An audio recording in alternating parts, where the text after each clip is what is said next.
আসসালামু আলাইকুম। তোমরা যারা 2025-26 শিক্ষাবর্ষে জাতীয় বিশ্ববিদ্যালয়ের অধীনে ডিগ্রি প্রথম বর্ষে ভর্তি হবা, তোমরা অনেকেই বিভিন্ন মাধ্যমে সেটা হতে পারে কোনো ভিডিওর কমেন্ট বক্সে বা ইনবক্সে তোমরা মেসেজ দিচ্ছ, যা বারবার জানতে চাচ্ছ যে তোমাদের আবেদনটা কত তারিখ থেকে শুরু হবে এবং কোন ডিপার্টমেন্টে তোমরা কোন স্টুডেন্ট আবেদন করতে পারবা। অর্থাৎ সায়েন্সের স্টুডেন্ট কোন ডিপার্টমেন্টে আবেদন করতে পারবা, কমার্সের স্টুডেন্ট কোন ডিপার্টমেন্টে আবেদন করতে পারবা এবং আর্টসের স্টুডেন্ট কোন ডিপার্টমেন্টে আবেদন করতে পারবা। দেখো, তোমাদের মোট ডিপার্টমেন্ট আছে কয়টা? ডিপার্টমেন্ট আছে, দেখো, ব্যাচেলার অব আর্টস অর্থাৎ বিএ, বিএসসি, ঠিক আছে, এবং বি মিউজিক পাস। তারপরে আছে তোমার বিশেষায়িত গার্হস্থ্য অর্থনীতি, ব্যাচেলার অব সোশ্যাল সায়েন্স অর্থাৎ বিএসএস, ঠিক আছে, এবং বিবিএস এবং বি স্পোর্টস। এই কয়টা তোমার মোট 7টা ডিপার্টমেন্ট আছে। এর মধ্যে সবচেয়ে গুরুত্বপূর্ণ কোনগুলা? সবচেয়ে গুরুত্বপূর্ণ মাত্র 4টা ডিপার্টমেন্ট। এখানে সকল স্টুডেন্ট ভর্তি হয়, আর 3টা স্টুডেন্টও ভর্তি হয় না বললেই চলে, ঠিক আছে। কোনগুলায় ভর্তি হয়? দেখো, বিএ, বিএতে সবচাইতে স্টুডেন্ট বেশি। এরপরে কি আছে? এরপরে আছে বিবিএস, বি এর পরে বিবিএস এর স্টুডেন্ট সংখ্যা বেশি। এবং আছে বিএসসি, এখানে সায়েন্সের স্টুডেন্টরা বেশি, সম্পূর্ণই সায়েন্সের স্টুডেন্ট, ঠিক আছে, বিএসসিতে।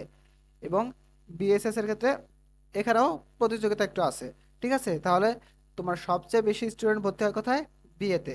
এখন আমরা কোন ডিপার্টমেন্টে তোমার আবেদন যোগ্যতাটা কি এবং তোমরা কোন কোন সাবজেক্টগুলো পড়তে পারবা কোন ডিপার্টমেন্টে, ঠিক আছে, সম্পূর্ণ এ টু জেড বিষয়টা তোমাদের দেখিয়ে দেবো। অবশ্যই শুরু থেকে শেষ পর্যন্ত দেখবা।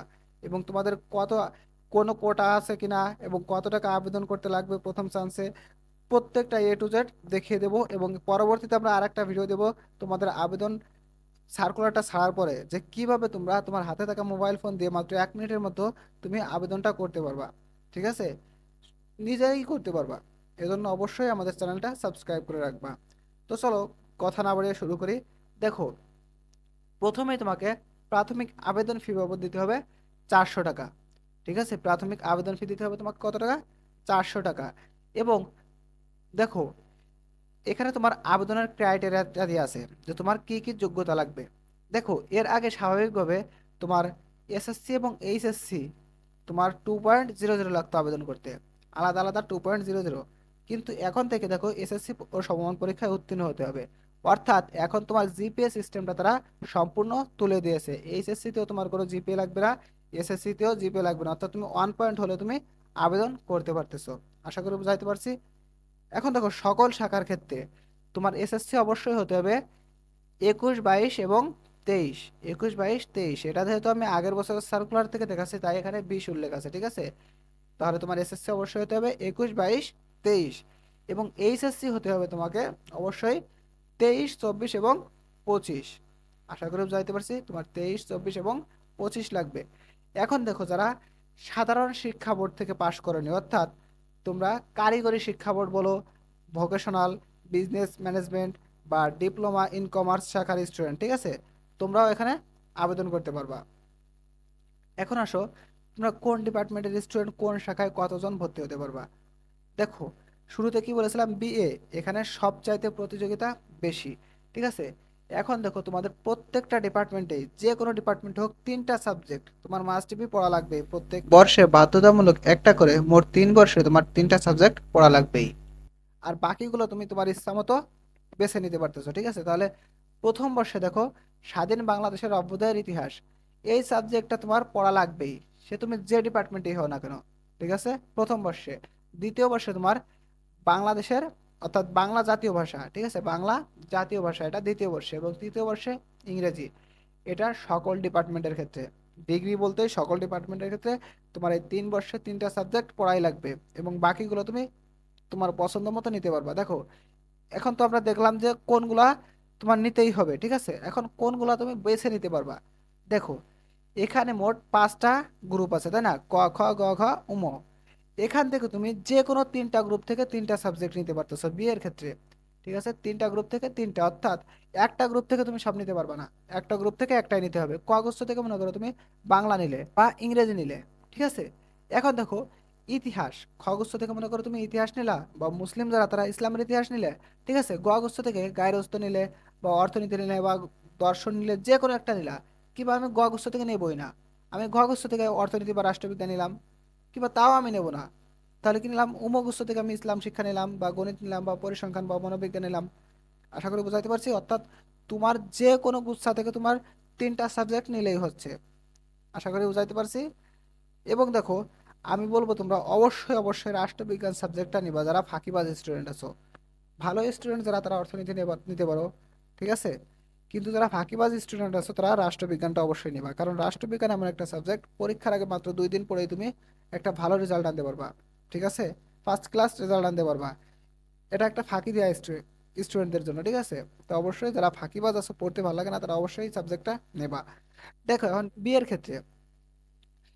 ক্ষেত্রে তোমার মানবিকের স্টুডেন্ট 60% শিক্ষার্থী ভর্তি হতে পারবা।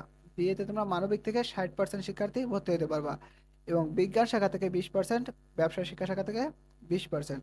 তাহলে বুঝলাম বিয়ে এটা সম্পূর্ণ মানবিকের অগ্রাধিকার, ঠিক আছে।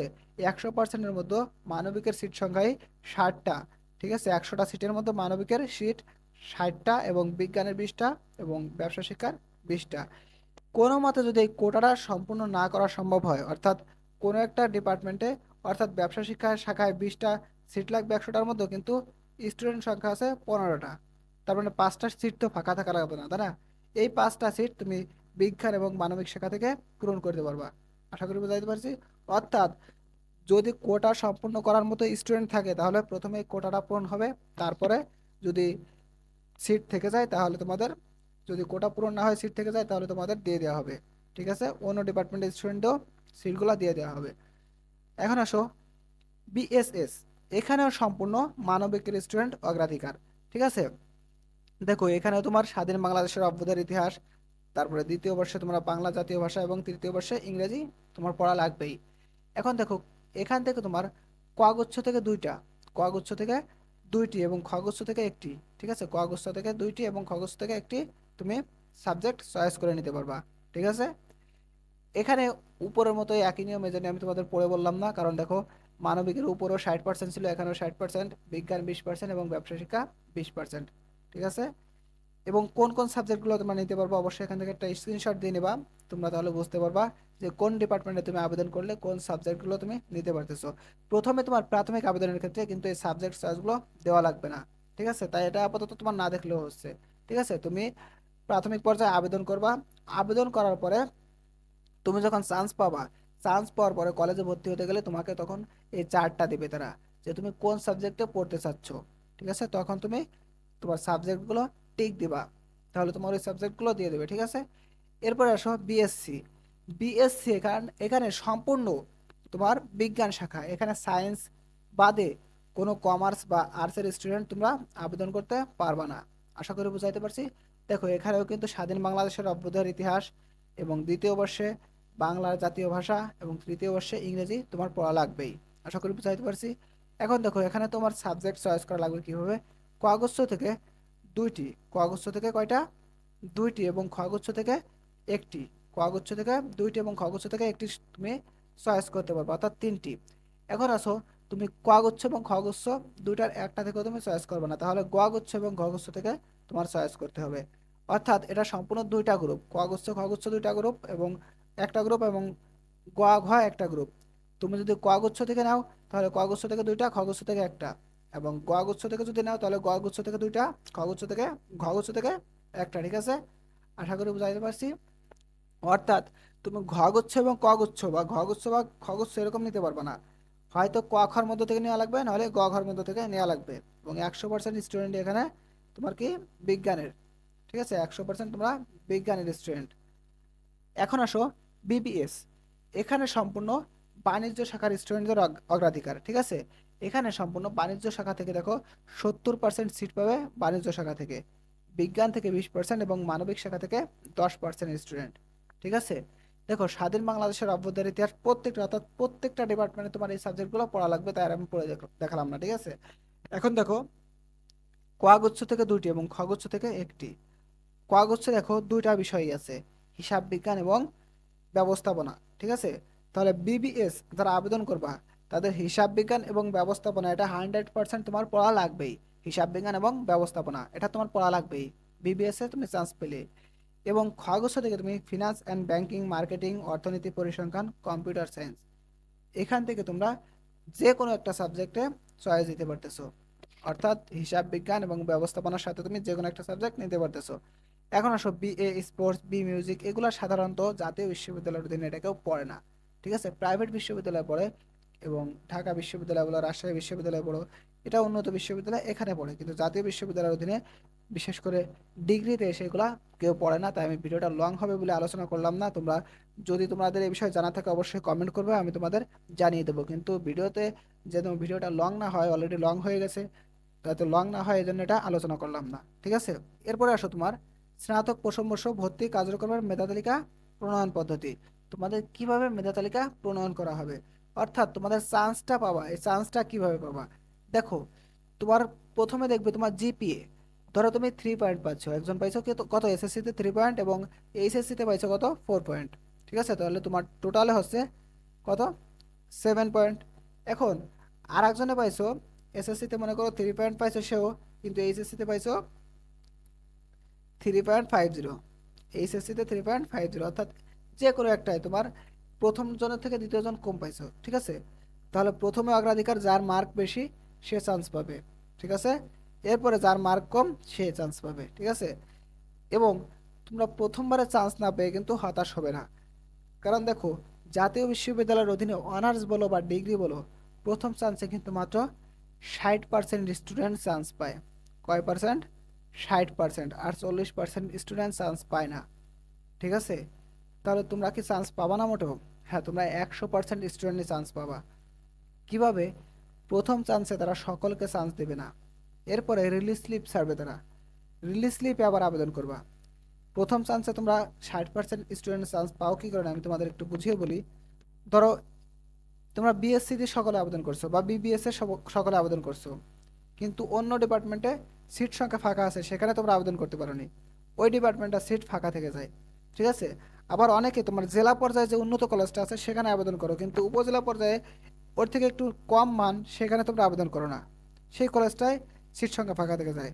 এভাবে টোটালে জাতীয় বিশ্ববিদ্যালয়ে 60% স্টুডেন্ট চান্স পায় এবং 40% ফাঁকা থেকে যায়। কিন্তু দ্বিতীয় পর্যায়ে তোমরা অবশ্যই রিলিজ স্লিপে এটা সমাধান করে নাও, তাই না? তোমরা দেখো যে কোন কলেজটায় সিট সংখ্যা বেশি আছে, সেই অনুযায়ী আবেদন করো। এজন্য দ্বিতীয় পর্যায়ে আর 30%, এবং শেষ তৃতীয় দ্বিতীয় রিলিজ স্লিপে এসে, অর্থাৎ তৃতীয় পর্যায়ে এবং দ্বিতীয় রিলিজ স্লিপ এখানে এসে আর 10% সিট ফিল আপ হয়ে যায়, অর্থাৎ 100% স্টুডেন্টই ডিগ্রিতে চান্স পায়। ঠিক আছে, তুমি এসএসসি এইচএসসি পাস থাকলেই তুমি ধরে নিতে পারো তুমি 100% ডিগ্রিতে চান্স পাচ্ছ। ঠিক আছে, আশা করি বুঝাইতে পারছি। এবং তোমাকে কিভাবে চান্স দেওয়া হবে, যার মার্ক সংখ্যা টোটালে বেশি হবে তাকেই চান্সটা দেওয়া হবে। আশা করি বুঝাইতে পারছি। এরপরে আসো, মনে করো তোমার এসএসসি এবং এইচএসসি দুইটা দুইজনের সমান হয়ে গেছে, অর্থাৎ এসএসসি এইচএসসি মিলে দুইজনেই পাইছো 7.00, বা এর চেয়ে বেশিও হয়। দেখো, লক্ষ লক্ষ শিক্ষার্থী আবেদন করবে, তাই না? এর মধ্যে কি এক রেজাল্ট, অর্থাৎ 7.00 বা 3.00, 4.00 এরকম হবে না? হবে, অবশ্যই হবে। এখন তাহলে কাকে চান্স দিবে কাকে দিবে না, তাই না? কিংবা কাকেও অগ্রাধিকার বেশি দিবে, এটা কিভাবে নির্বাচন করবে? দেখো, তোমার এসএসসি জিপিএটা দেখবে প্রথমে। এসএসসি জিপিএ দেখবে 40%, অর্থাৎ তুমি ধরো 2 পেয়েছো, এর সাথে 40% যোগ দিবে, 40% যোগ দিবে। এবং এইচএসসি রেজাল্টটা আছে, এটার সাথে তোমার 60% যোগ দিবে। মোট 100%কে এসএসসির সাথে 40 এবং এইচএসসির সাথে 60% যোগ দিবে। এটা যোগ দিয়ে যার রেজাল্ট ভালো আসবে তাকে চান্স দিবে। আশা করি বুঝাইতে পারছি। দেখো, এসএসসির প্রাপ্ত নাম্বার দুজনের কি 820 করে আছে, এখানে একটা উদাহরণ দেওয়া আছে, 820 করে আছে। এবং এইচএসসিতে প্রাপ্ত নাম্বার একজনের বেশি একজনের কম আছে। ঠিক আছে, এটা কিন্তু জিপিএ এর উপর নির্ভর করতেছে, জিপিএ। ঠিক আছে, এসএসসি এবং এইচএসসি জিপিএ। তোমাদের আবেদনটা আগস্টের 10 তারিখ থেকে 15 তারিখ এর মধ্যেই শুরু হয়ে যাবে। ঠিক আছে, আগস্টের 10 তারিখ থেকে 15 তারিখের মধ্যে তোমাদের আবেদনটা শুরু হয়ে যাবে। তোমাদের আবেদন কবে থেকে কত তারিখ পর্যন্ত চলবে, এই বিষয়টার পূর্ণাঙ্গ সার্কুলারটা যখন অফিসিয়ালি প্রকাশ পাবে, অফিসিয়ালি প্রকাশ পাওয়া মাত্রই তোমরা কিভাবে আবেদন করবে এবং কত তারিখ থেকে কত তারিখ পর্যন্ত আবেদন চলবে, বিস্তারিত সকল বিষয় তোমাদের দেখিয়ে দেবো। তোমরা নিজে থেকেই তোমরা নিজের মোবাইল ফোন দিয়েই আবেদন করতে পারবা। ঠিক আছে, নিজের মোবাইল ফোন দিয়ে নিজেই আবেদন করতে পারবা। এই বিষয়ে সম্পূর্ণ পূর্ণাঙ্গ আপডেট পেতে অবশ্যই আমাদের ইউটিউব চ্যানেলটা সাবস্ক্রাইব করে রাখবা, এবং ফেসবুক থেকে দেখলে অবশ্যই ফেসবুক পেজটা ফলো দিয়ে রাখবা। এবং কিভাবে আবেদন করবো আমি দেখিয়ে দেবো, তোমরা নিজেরাই আবেদন করতে পারবা। এবং আমাদের মাধ্যমে যদি তোমরা আবেদন করতে চাও, তাও তোমরা আবেদন করতে পারবে, আমরা তোমাদের আবেদনটা করে দেবো। ঠিক আছে, এক্ষেত্রে কিছু চার্জ প্রযোজ্য হবে। তোমরা তো জানো আবেদন করতে একটা চার্জ লাগে, চার্জটা প্রযোজ্য হবে। আশা করি বুঝাইতে পারছি। প্রিয় শিক্ষার্থীবৃন্দ, শিক্ষা সম্পর্কিত যে কোনো সঠিক নিউজ সবার আগে পেতে অবশ্যই আমাদের চ্যানেলটা সাবস্ক্রাইব করে রাখবা এবং ফেসবুক থেকে দেখলে অবশ্যই ফলো দিয়ে রাখবা। তো ভালো থেকো তোমরা সবাই। আল্লাহ হাফেজ।